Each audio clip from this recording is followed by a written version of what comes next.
अवधूत चिंतन श्री गुरुदेव दत्त श्री स्वामी समर्थ. स्वामी भक्तांनो, कधी तुमच्या मनामध्ये हा प्रश्न उठतो का की मी इतकी मेहनत करते, दिवस रात्र झटते, तरीही यश माझ्यापासून लांब का पडतं? इतर लोक कमी कष्ट करून देखील पुढे जातात आणि मी मात्र तिथेच का अडकते? जर हा प्रश्न तुमच्या देखील आयुष्यात असेल तर आजचा हा आध्यात्मिक मार्गदर्शनाचा व्हिडिओ खास तुमच्यासाठी आहे. कारण आज आपण फक्त उपाय ऐकणार नाही, तर कष्टांना नशिबाची जोड कशी द्यायची, कर्माला कृपेची साथ कशी मिळवायची हे समजून घेणार आहोत. कष्ट असूनही यश का अडतं? स्वामी भक्तांनो, या जगात दोन गोष्टी एकत्र आल्या तरच चमत्कार घडतो. कष्ट प्लस कृपा, प्रयत्न प्लस परमेश्वराची साथ. फक्त कष्ट करून चालत नाही आणि फक्त प्रार्थना करून देखील चालत नाही. जसं शेतकरी बी पेरतो, तो फक्त देवाकडे बघून बसत नाही.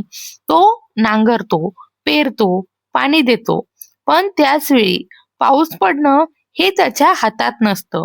तो पाऊस म्हणजे भाग्य आणि तो पाऊस पाडणारी शक्ती म्हणजे ईश्वरी कृपा. ग्रह आणि भाग्य यांचा संबंध.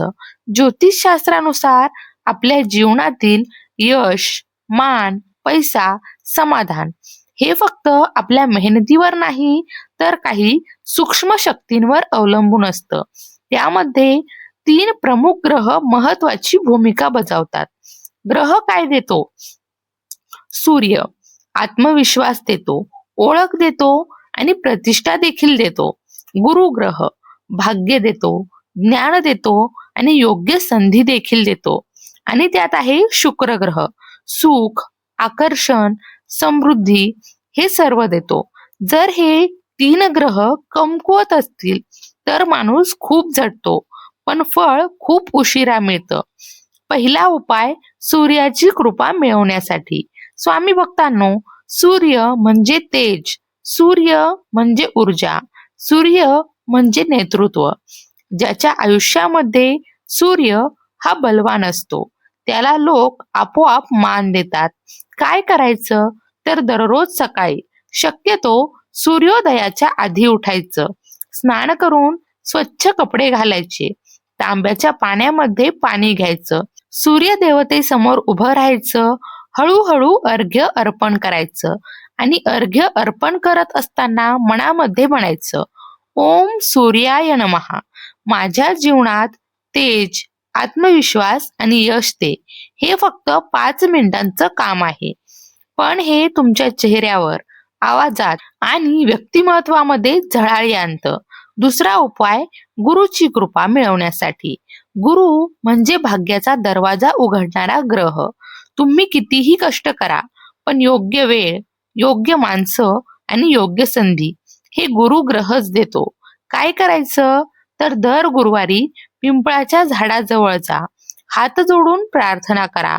11, 21 किंवा 108 प्रदक्षिणा घाला आणि मनामध्ये म्हणा, हे ईश्वरा, माझ्या जीवनातील अडथळे दूर कर, योग्य दिशा आणि भाग्याची साथ दे.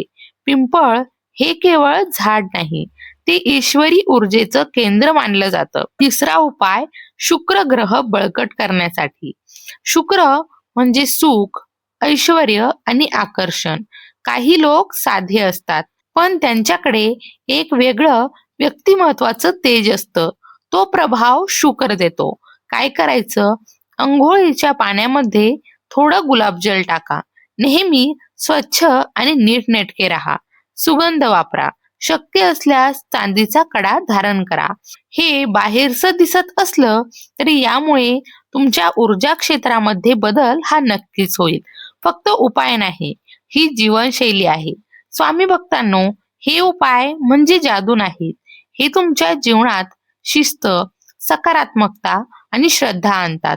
जेव्हा माणूस रोज प्रार्थना करतो, कृतज्ञ राहतो, चांगले विचार करतो, संयम ठेवतो, तेव्हा त्याच्या भोवतीचं नकारात्मक वातावरण हे हळूहळू दूर होतं.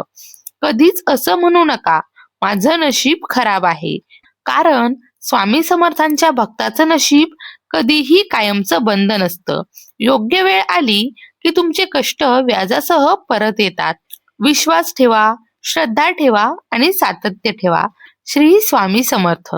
जर तुम्ही हे उपाय आधी केले असतील, तुमचे अनुभव माझ्यासोबत नक्की शेअर करा. स्वामींच्या कृपेने तुमच्या आयुष्यात यश, समाधान आणि स्थैर्य नक्की येवो. श्री स्वामी समर्थ.